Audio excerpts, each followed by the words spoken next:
Confisqués, conversation sur la saisie et la réutilisation des biens mal acquis en Europe. Bonjour et bienvenue dans Confisqués, le podcast du projet de recherche européen en matière judiciaire sur les biens mal acquis et le blanchiment, RINS. Dans cette série, nous donnerons la parole à des professionnels de la lutte contre la criminalité organisée en Europe. Comment lutter efficacement et durablement contre les mafias et le crime organisé ? Comment toucher les criminels au portefeuille en asséchant leur capacité de fonctionnement ? Comment réduire durablement la violence qu'ils génèrent ? Nous essaierons de répondre à ces questions par le biais notamment de l'harmonisation des pratiques policières et judiciaires en Europe, car le crime, lui, n'a pas de frontières. Dans ce deuxième épisode, nous allons parler argent. Combien l'État français réussit-il à confisquer aux groupes criminels chaque année et qu'est-ce que cela représente-t-il réellement ? Depuis 2010, l'Union européenne incite les États membres à confisquer les biens des trafiquants, pratique exercée depuis les années 80 en Italie. C'est ainsi qu'est née en France l'Agrasc, l'agence de gestion et de recouvrement des avoirs saisis et confisqués. En 10 ans, l'agence a versé près d'1 milliard d'euros au budget de l'État. Et la progression des saisies et confiscations est exponentielle. Pour rappel, on parle de saisie lorsque le jugement définitif n'est pas encore prononcé et de confiscation lorsque le bien devient définitivement propriété de l'État. Ainsi, nous sommes passés de 10 confiscations immobilières en 2013 à 200 en 2022 et d'une moyenne de 500 millions d'euros de saisies provisoires annuelles avant 2020 à près d'1,5 milliard en 2023. Oui, vous avez bien entendu, 3 fois plus de saisies en moins de 5 ans. Peut-être que cet indice pourrait vous mettre la puce à l'oreille sur la puissance financière des organisations criminelles en France. Depuis 2021, la France dispose également d'une loi permettant l'usage à finalité sociale des biens confisqués. Cette loi, inspirée du modèle antimafia italien, permet de donner une seconde vie aux biens immobiliers des criminels en les affectant à des causes d'utilité sociale. À Marseille, la villa d'un trafiquant de cocaïne vient d'être mise à disposition de 2 associations d'aide aux victimes de violences conjugales. En Corse ou en Seine-Saint-Denis, des exemples similaires se mettent peu à peu en place. Si les Italiens comptent près de 1000 projets d'entrepreneuriat social sur des biens confisqués, la France n'en a qu'une dizaine seulement. La route est longue pour remettre à la société civile ce que les criminels lui ont ôté et rendre visible cette justice réparatrice. Pour comprendre comment la confiscation s'est installée en France suite aux directives européennes, nous avons interrogé 2 magistrats marseillais. Laure Humeau est vice-présidente à la 6e chambre correctionnelle du tribunal judiciaire de Marseille et œuvre dans une juridiction interrégionale spécialisée traitant d'infractions complexes en matière d'économie, de santé et d'environnement. Pascal Gand, lui, est premier vice-président adjoint au sein de cette même JIRS et a aussi été président d'une chambre qui jugeait les dossiers de crimes organisés. Le magistrat est à l'origine de la première affectation sociale d'un bien confisqué en France. Notre spécialiste Fabrice Rizzoli les a rencontrés pour nous.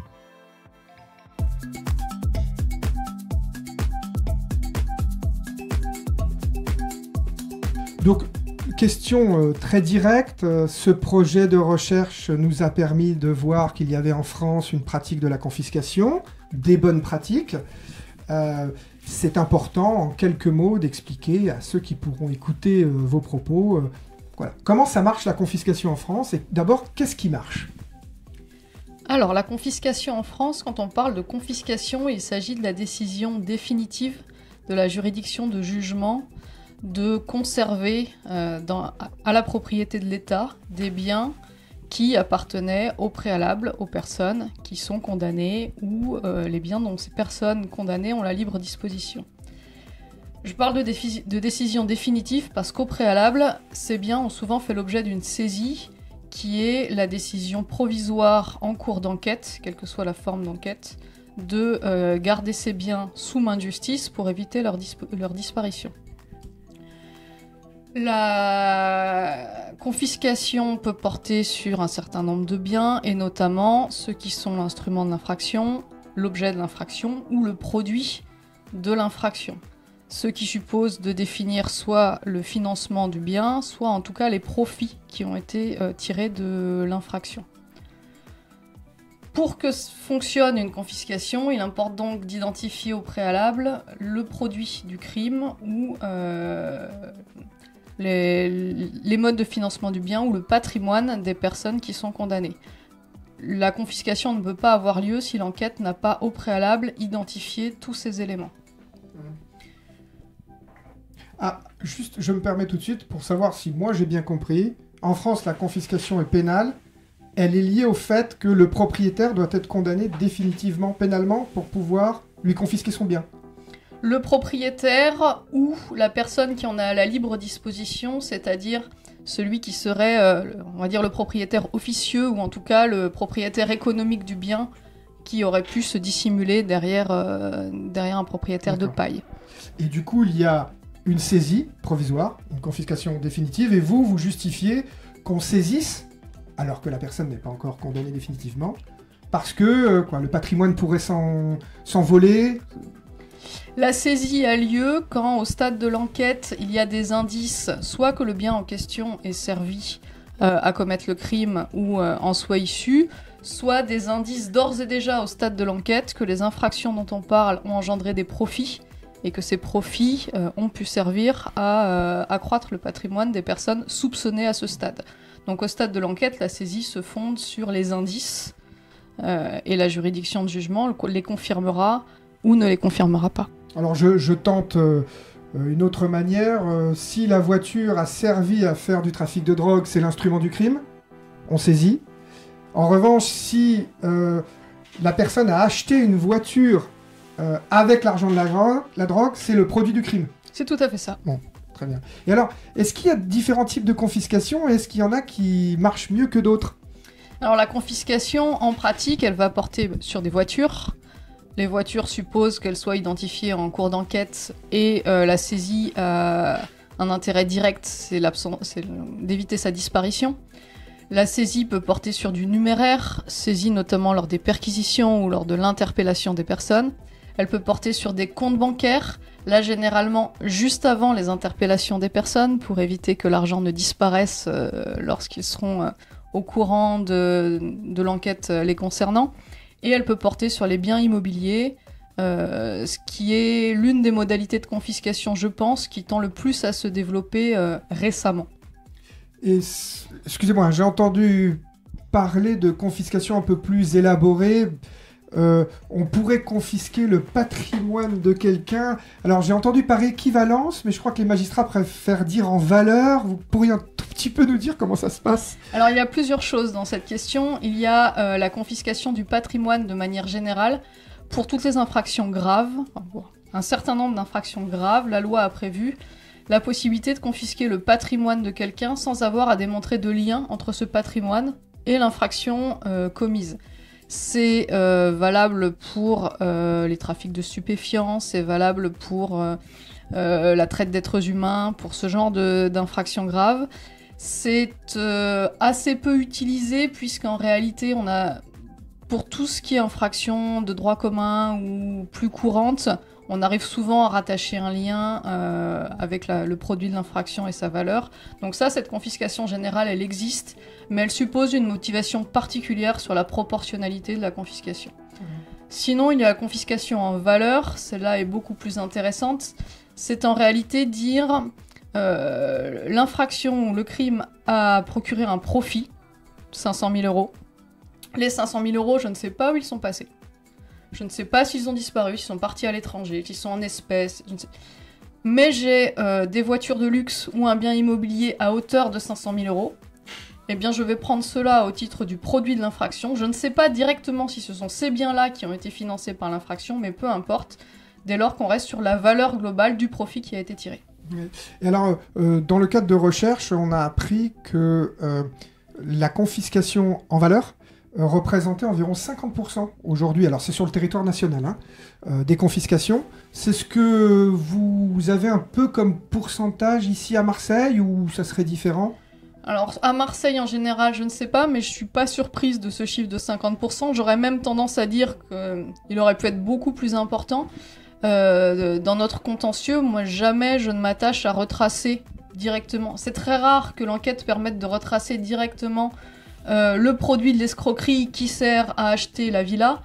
En revanche, le produit de l'escroquerie qui a rapporté 250 000 euros et par ailleurs l'acquisition dans le même temps d'un appartement, c'est beaucoup plus facile à motiver, on n'a pas cette traçabilité à démontrer. Donc je ne suis pas surprise que ce pourcentage soit d'au moins 50%. J'aurais dit plus. Alors, nous avons une spécialiste en face de nous. Moi, j'ai entendu parler de confiscation élargie. J'ai essayé de comprendre. Il y a une petite différence. Elle n'est pas très utilisée, mais il y a une petite différence avec la confiscation en valeur où c'est élargi aux personnes qui sont en lien avec... Non. Je suis pas sûre du sens de cette expression. Ouais. Confiscation élargie. Moi, j'aurais tendance à penser que ça a plutôt un rapport avec la confiscation de biens qui excèdent, sans rapport avec le produit d'infraction, plutôt la confiscation générale du patrimoine, ou la confiscation, à mon sens, beaucoup moins utilisée, pour des délits punis d'au moins 5 ans d'emprisonnement. La loi permet de confisquer les biens dont le propriétaire n'aurait pas réussi à démontrer la licéité du financement. Ah, je n'ai jamais pratiqué, mais ça existe, et c'est plutôt, sous l'expression confiscation élargie, c'est plutôt ce genre d'hypothèse que j'aurais en tête. Et est-ce que ça a un rapport avec, si vous voulez intervenir, Monsieur Gant, allez-y, ça a un rapport avec la non-justification de ressources? Ou c'est encore différent? C'est pas une infraction propre comme l'est la non-justification de ressources, mais c'est un mécanisme effectivement qui s'apparente à cette appréciation des biens et de la justification pour acquérir les biens, mais qui relève du droit de la confiscation.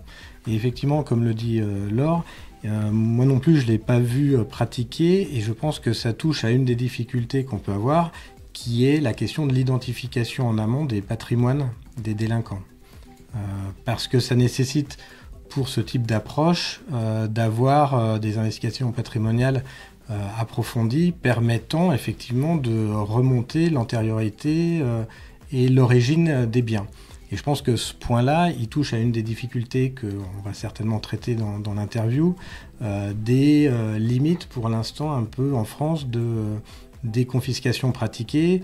À peu près, on a un tiers des saisies qui sont converties en confiscation. Donc là, il y a une marge de progression qui regarde, je dirais, principalement les magistrats.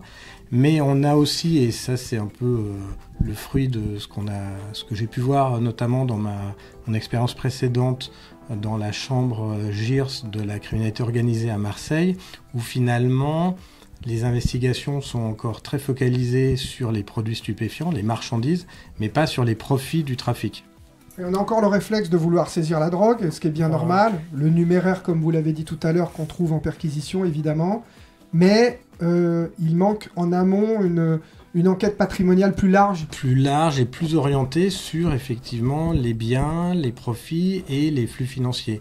Ce qui n'est pas le cas dans la chambre dans laquelle nous siégeons tous les deux maintenant, puisque c'est un petit peu l'ADN de l'enquête de reconstituer les flux financiers, notamment les circuits de blanchiment. Et donc ça, le réflexe des enquêteurs dans notre chambre spécialisée en la matière est plutôt là pour nous proposer des possibilités de confiscation. C'est bien moins le cas dans une chambre, je dirais, de droit pénal plus classique liée aux stupéfiants, où j'ai été un peu frustré pendant ces 3 années passées auparavant dans cette chambre-là, par rapport au peu de possibilités offertes au terme de l'enquête pour pouvoir appréhender des patrimoines. Et alors, vous auriez des exemples du coup, de ce qui fonctionne au quotidien dans votre chambre, plus sur le contentieux économique et financier? Qu'est-ce que vous arrivez à saisir qui serait intéressant pour les personnes qui nous écoutent? Les saisies intéressantes portent notamment sur des biens immobiliers. Et dans la chambre, il est très fréquent qu'on arrive à saisir des biens en SCI.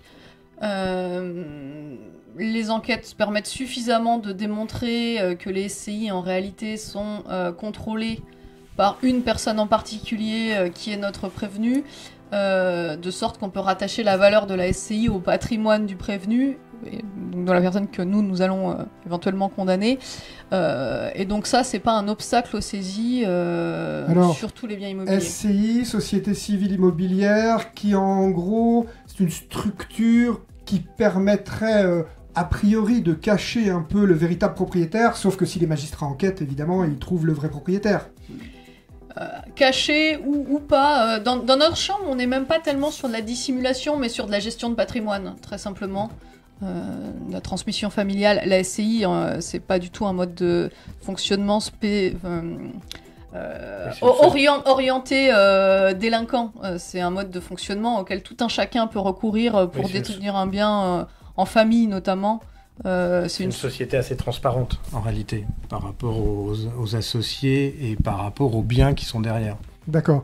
Alors, concrètement, vous êtes plutôt sur du pôle santé-environnement. Ça veut dire quoi? Ça veut dire que dans une partie du monde médical, il y a quoi? Il y a de la fraude, il y a de l'évasion fiscale et ils ont des biens associés à l'infraction. Je me permets parce que les infractions santé qui nous concernent sont vraiment des infractions...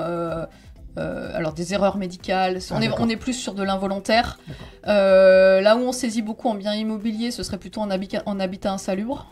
Ça, c'est un gros domaine de la Chambre. Et puis sinon, sur de l'escroquerie classique. Et pour l'habitat insalubre, je précise que la peine de confiscation du patrimoine est obligatoire. Voilà, c'est une réforme, je crois, 2019. Je n'ai plus la date en tête, mais là, ça fait partie des rares fois où la confiscation est rendue obligatoire par la loi.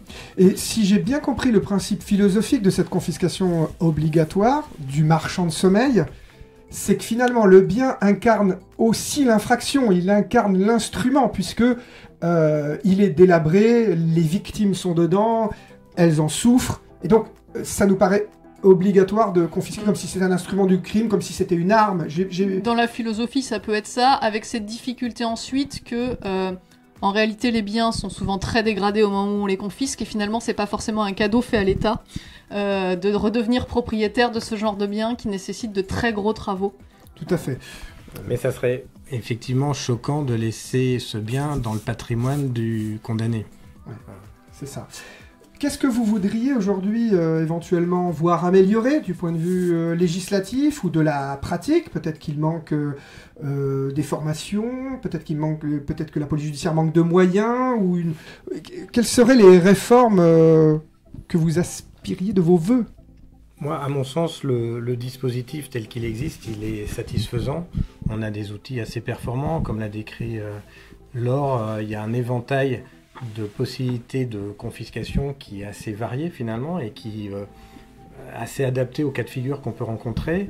Ce que je peux évoquer, ça rejoint la critique qu'on faisait sur l'absence parfois ou l'insuffisance d'identification des patrimoines en amont du procès.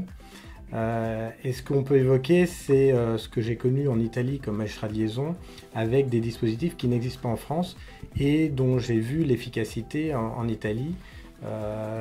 Notamment un des dispositifs principaux, c'est ce qu'on appelle le doppio binario en Italie, c'est-à-dire la double voie, à savoir que lorsque des investigations sont diligentées en Italie, il y a deux dossiers parallèles qui sont ouverts, un dossier pénal sur la démonstration des délits commis, donc là une procédure pénale, et puis il y a un autre dossier qui est vraiment dédié aux investigations patrimoniales et qui est destiné non pas à une chambre pénale, mais à la chambre dite dans les tribunaux des misure di prevenzione. Alors c'est très difficile de traduire ce terme parce que c'est un concept qui n'existe pas dans beaucoup de pays et qui n'existe pas en France.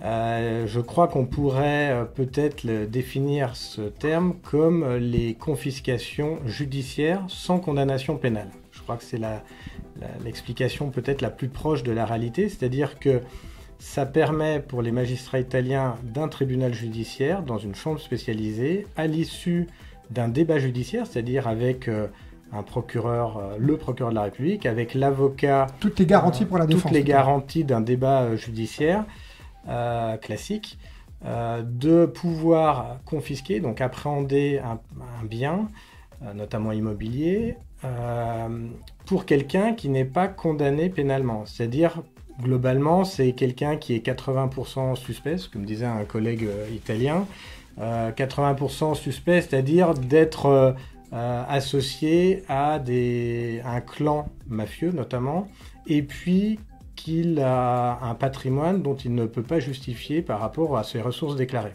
D'accord. Ça, ce sont les deux les deux critères pour pouvoir mettre en œuvre la misura di prevenzione. Je crois que c'est intéressant aussi de rappeler l'historique de ces misure di prevenzione parce que combien de temps ça existe depuis le début du XXe siècle, à une triste époque qui est plutôt l'époque fasciste, à l'époque où c'était pas appliqué sur les patrimoines mais sur les personnes. C'est-à-dire c'était une loi, d'où le terme prévention en réalité, qui était d'envoyer au loin les gêneurs, les vagabonds, les clochards, etc. Les envoyer en exil d'une certaine manière. Et en réalité, c'est dans une loi de 1965, une des premières lois anti-mafia, suite à de très nombreux acquittements en matière pénale de chefs mafieux, où il y a eu une grosse frustration à la fois de l'opinion publique, des magistrats et des politiques, qui a conduit à utiliser ce dispositif des misure di prevenzione, donc sans avoir besoin d'arriver à 100% de certitude pour la culpabilité, pour la mafia. Et c'est dans un second temps que ce dispositif qui était appliqué aux personnes s'est mué sur le terrain patrimonial, a été utilisé sur le terrain patrimonial pour, donc on l'aura compris, saisir des patrimoines de mafieux qui pour autant on n'arrive pas à démontrer la culpabilité de façon certaine sur le terrain pénal. Alors c'est très intéressant de parler d'évolution du droit, en plus vous êtes au cœur de la recherche, parce que la recherche c'est une recherche européenne qui tend à regarder ce qui peut se faire en matière d'harmonisation des confiscations entre plusieurs pays. Et donc vous parlez d'une mesure qui est sur les personnes, puis après sur les biens, donc je crois que l'automaticité devant la confiscation obligatoire des biens mafieux c'est 1982. En Italie, c'est autour de la loi Pio La Torre. Ouais. Mais quelles sont les conséquences concrètement aujourd'hui? Est-ce que ça fonctionne? Concrètement, ça fonctionne plutôt bien dans la mesure où il y a 2/3 des confiscations en Italie qui sont prononcées sur le fondement de ces misure di prevenzione. Donc au final, les confiscations pénales ne représentent qu'un tiers des confiscations italiennes. Et puis les chiffres ne sont pas du tout les mêmes que ceux français, même s'il y a beaucoup de progrès depuis 2010, depuis la création de l'Agrasc en France. On n'est pas du tout sur les mêmes nombres, puisqu'il y a, je crois, environ 30 000 saisies immobilières en Italie par an, alors qu'en France, on est à 1 millier, je crois. Oui. Donc on n'est pas du tout sur les mêmes registres. Oui, et alors ça fait énormément de bâtiments, d'immeubles, qui sont confisqués en Italie. Et surtout, vous rappeliez tout à l'heure qu'en France, 30% de l'ensemble des saisies deviennent des confiscations définitives. 32,1% je crois, et en revanche en Italie on est à plus de 60% de confiscation définitive, et donc il y a une corrélation sur le fait que c'est certainement ce qui fait la différence, c'est cette fameuse confiscation, comment vous dites, judiciaire sans condamnation pénale. Voilà, ça c'est intéressant, c'est des mots de traduction. À maîtriser. Okay. Il y a un enjeu italien qui n'existe pas en France, qui est celui de la prescription pénale, puisqu'en Italie beaucoup de dossiers tombe au niveau pénal du fait de la prescription, puisqu'il y a un délai qui n'est pas interrompu jusqu'à la décision définitive de condamnation. Or, les misure di prevenzione échappent au mécanisme de la prescription pénale, et donc c'est un enjeu important. Si la condamnation pénale n'est pas obtenue par le procureur de la République, c'est pour lui d'obtenir au moins la confiscation des patrimoines, à tout le moins, à défaut de... Les forces immanentes du droit. C'est-à-dire qu'il y a un problème, on trouve un moyen de revenir au moins sur l'impunité que peut procurer la prescription, et là, au moins, on frappe au portefeuille. Peut-être, simplement, je complète le propos, j'ai pas été suffisamment peut-être complet par rapport à ces misure di prevenzione et par rapport à leur... je dirais validation au niveau européen. En Italie, évidemment, la Cour de cassation a depuis longtemps validé cette utilisation, et la Cour européenne des droits de l'homme à Strasbourg également a validé ce dispositif-là, considérant que c'était une atteinte au patrimoine privé. D'accord. Et non pas un registre pénal, justement. Voilà. Et ce qui est intéressant en France, c'est que ce mécanisme, il n'existe pas en France, mais dans le cadre, et j'ai eu à traiter certains dossiers comme Mèche Radiaison, de confiscation prononcée en Italie sur le fondement de ces misure di prevenzione pour des biens qui étaient situés en France.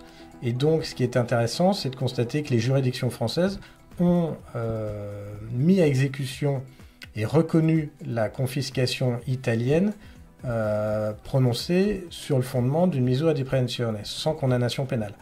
On est au cœur de notre projet de recherche, car le projet de recherche, c'est la reconnaissance de confiscation qui ne sont pas les mêmes, reconnaissance d'une confiscation qui vient d'un autre pays, sauf que là, ça va être, par exemple, pour un mafieux italien qui ne subit pas un procès pénal en Italie, mais qui a acheté une maison en France.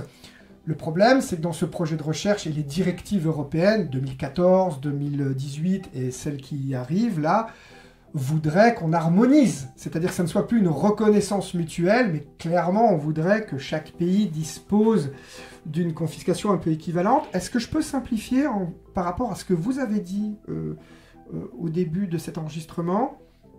Si ça existait, ça voudrait dire que dans les affaires dont vous avez parlé de trafic de stupéfiants, mais aussi parfois d'assassinats, où il y a peu de confiscation en France, est-ce que ça pourrait permettre, à votre avis, de progresser sur ces dossiers-là ? On irait sur de l'enquête patrimoniale dès le début de l'enquête. C'est ça qu'on entend dans ce que vous dites sur ce dispositif italien ? Moi, je pense que le dispositif italien, en dehors du mécanisme juridique lui-même, il provoquera certainement une modification des pratiques, et notamment des pratiques d'investigation. Si systématiquement sont ouverts deux dossiers, un dossier pénal et un dossier lié au patrimoine, forcément, ça va obliger les enquêteurs de terrain à élargir leur modalité d'investigation pour intégrer l'identification des patrimoines. Alors, merci beaucoup. Une des succès de la confiscation en Italie, c'est qu'on s'est retrouvé avec énormément de biens et que, pour un climat différent, les pays ne sont pas tous les mêmes, le législateur italien a depuis le début, en tout cas depuis 1982, décidé qu'on ne pouvait pas vendre les biens immeubles aux enchères. On ne parle que des immeubles, on ne parle pas des voitures. Les voitures, les yachts, on les revend. Parce que, par exemple, il se dit que ça pourrait être la mafia qui les rachète, etc., etc. Donc l'Italie s'est retrouvée qu'un très grand nombre de biens, jusqu'à ce qu'ils ne savent pas quoi en faire. Et là, il y a eu une pression de la société civile. Et en 1996, grâce à une pétition d'1 million de signatures, une loi a été votée où on peut redistribuer les biens confisqués aux citoyens. Je la fais très courte. Ça rentre dans le patrimoine des collectivités territoriales qui cherchent des associations, des coopératives et qui les mettent à disposition. Alors, pareil, c'est une recommandation au sein d'une directive de 2014 qui dit les États pourraient faire des projets sociaux à l'intérieur des biens confisqués. C'est une incitation de recommandation. La directive, elle était obligatoire, évidemment. Et vous, avant que la loi de 2021 en France, qui prévoit aujourd'hui la mise à disposition des biens confisqués à des associations, vous, en tant que magistrat de liaison, vous avez œuvré pour qu'un bien confisqué en France soit distribué socialement. Comment ça s'est passé ? Parce que c'est vraiment un épisode passionnant que j'ai lu dans Le Monde. Oui, effectivement, moi-même, quand j'étais en fonction en Italie, j'ai été très séduit par ce dispositif de l'affectation sociale des biens confisqués à la mafia, qui permet effectivement de ne pas réduire l'action de l'État simplement au budget du ministère de l'économie, mais qui permet de montrer concrètement l'action de la justice, de la police, de façon très très incarnée par des biens. J'ai le souvenir pour vous donner un exemple très concret, de mon assistante qui emmenait son fils tous les samedis matins dans la bibliothèque de sa commune, et j'ai découvert que cette bibliothèque, c'était la villa au bord de la mer du trésorier de la Banda della Magnana, qui était le groupe criminel qui a sévi à Rome dans les années 80 et 90. Et donc ça me marquait de voir que ce fils de 5 ans, il allait tous les samedis pour emprunter des livres, et avec une plaque au-dessus de la bibliothèque qui indiquait bien confisqué à la mafia en date du temps. Voilà, donc à partir de là, on a beaucoup essayé de faire connaître ce dispositif aux autorités françaises. Il y a eu des visites en Italie de la ministre de la Justice de l'époque, de la directrice de l'Agrasc, de la directrice également de la DIAV, à l'époque la délégation interministérielle pour l'aide aux victimes. Et à partir de là, on a eu une chance incroyable, c'est qu'un jour, le procureur de Reggio Calabria m'a appelé pour m'indiquer que dans le cadre d'un dossier mafieux qui venait d'être définitif, d'une condamnation définitive en Italie, à Reggio Calabria, justement dans le cadre d'une misura di prevenzione dont on parlait il y a un instant, ce mafieux disposait, c'était dans le domaine des machines à sous, disposait d'un patrimoine très très conséquent, Très avec des œuvres d'art de maîtres, je crois, Picasso, etc., avec un très grand nombre de biens en Italie, mais également avec un pied-à-terre bien situé à Paris, dans un beau quartier parisien. Et donc le procureur de Reggio, comme il m'appelle, me dit, voilà, ce bien, normalement dans le cadre de la coopération internationale, on vend le bien et chaque pays prend la moitié du prix de vente. Et il m'appelle en me disant, mais nous on aimerait bien le laisser à l'État français, mais à une condition, c'est qu'il soit affecté socialement à une entité française pour promouvoir justement, faire la pub un peu, faire la publicité de ce qui existe en Italie sur cette loi, comme vous l'avez dit, issue d'un référendum de 1996 sur l'affectation sociale des biens. Et donc il y a eu un gros travail qui a été fait avec la GRASC évidemment, mais avec ces deux tutelles qui étaient l'Agence des biens confisqués l'Agence française, de gestion, de recouvrement des avoirs saisis et confisqués, et avec ces deux tutelles, ça c'est une grande différence avec l'Italie, les deux tutelles sont Bercy et le ministère de la Justice, alors qu'en Italie c'est le ministère de l'Intérieur, ça change assez considérablement l'approche, et donc on a au fur et à mesure trouvé un accord grâce notamment à la DIAV, la déléguée pour les victimes, qui était à l'époque Elisabeth Pelcet, qui, pour la petite histoire, est la magistrate qui a créé la GRASC. oui, la première magistrate à la tête de la Donc GRASC. elle avait une forme de double casquette historique un petit peu, et elle a mis dans la boucle l'Amicale d'Uni, qui est une association très ancienne, qui vient en aide aux femmes victimes de violences et des victimes des réseaux de proxénétisme. Voilà. Et donc, après moult discussions, il y a eu un accord bilatéral entre l'État italien et l'État français, validé par Emmanuel Macron, à l'époque président de la République, pour que ce bien il soit donc donné par l'État italien à l'État français, et que la GRASC mette à disposition pour un loyer très modeste ce bien à cette association qui avait besoin en fait d'hébergement d'urgence pour des femmes donc victimes. Alors bravo, parce qu'il m'a été donné de visiter ce bien dans le cadre d'un autre projet européen. Il faut le dire, nous sommes financés par l'Europe dans le projet de recherche RINS, et l'autre projet de recherche sur les biens confisqués, Cohesio. Nous avons visité ce petit bien rue Saint-Honoré, petit bien mais dans un très très beau quartier, à 2 pas du ministère de la Justice. Et là, une femme victime de 20 ans de prostitution forcée, avec un profil très fort, reconstruit sa vie en attente de passer à autre chose, d'aller dans un autre logement. Elle n'y va pas y rester toute sa vie. Et c'est un sas comme ça. Et c'est vraiment très fort qu'une femme victime à ce point soit dans le bien de quelqu'un qui était un blanchisseur de la mafia calabraise, une des mafias les plus puissantes et les plus riches. Donc c'est un très très beau symbole qui a pu ouvrir en plus les décideurs à accepter cette loi en 2021. Oui, je crois que l'intérêt de ce projet, c'est qu'il a mis autour de la table les personnes les plus intéressées et qu'il a servi d'expérimentation en amont pour l'adoption de la loi qui date du 8 avril 2021. Et je crois surtout ce qui a été important, c'est que ça a permis de sensibiliser les décideurs et notamment les politiques. Et c'est ainsi que le président de la République, le ministre de la Justice et le ministre de l'Économie ont vu aussi l'intérêt pour l'État à ce nouveau mécanisme. Notamment pour un petit peu convaincre des fonctionnaires à Bercy qui, pour eux, et je le dis, ne comprennent pas ce dispositif parce qu'ils disent « mais nous revendons les biens, nous récupérons l'argent, donc avec cet argent, nous payons des profs, des autoroutes, des hôpitaux ». Et ils ne voient pas le caractère extrêmement symbolique de communication vis-à-vis du grand public et des citoyens que peut apporter l'usage social des biens confisqués. Donc c'est une très très belle expérience. Madame Humeau, vous savez peut-être qu'il y a un bien définitivement confisqué à Marseille. Aujourd'hui, un trafiquant de cocaïne, il a été mis à disposition de 2 associations d'aide aux victimes d'infractions pénales. Est-ce que pour vous, ça fait sens qu'à Marseille, on multiplie ces exemples? Est-ce que dans vos contentieux financiers santé, vous verriez quelque chose d'intéressant dans ce domaine?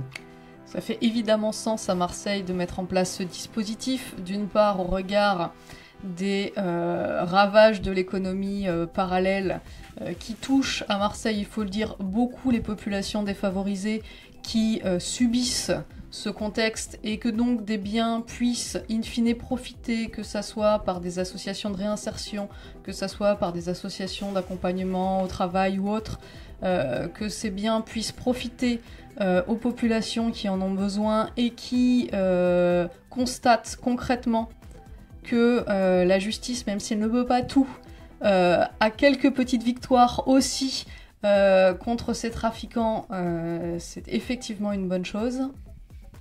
Eh bien, je vous remercie beaucoup. Est-ce que vous voulez rajouter quelque chose? Sinon, dans tous les cas, longue vie à la confiscation et à l'usage social. Mais je vous en prie, le mot de la fin. Non, le mot de la fin, c'est pour rejoindre ce que dit Laure. Je pense qu'on a souvent, malheureusement, nous, magistrats, le sentiment que la justice, elle n'est pas très visible et puis on va rarement la complimenter. Là, ça permet effectivement d'avoir des exemples valorisants pour l'action, et je dis de la justice, mais ça va au-delà aussi de la police judiciaire derrière. Voilà, je ne fais que répéter ce que dit Laure. Eh bien, voilà, pour cette visibilité. Je vous remercie beaucoup. Merci à vous. Merci. Vous avez écouté le podcast Confisqué, conversation sur la saisie et la réutilisation des biens mal acquis en Europe. Un projet cofinancé par le département Justice de la Commission européenne visant à promouvoir la reconnaissance mutuelle des confiscations dans les pays de l'Union. Pour en savoir plus, je vous invite à écouter les autres épisodes du podcast et à consulter nos rapports de recherche sur rins-project.eu et sur la page web de Crimalt. Merci de nous suivre et rendez-vous au prochain épisode.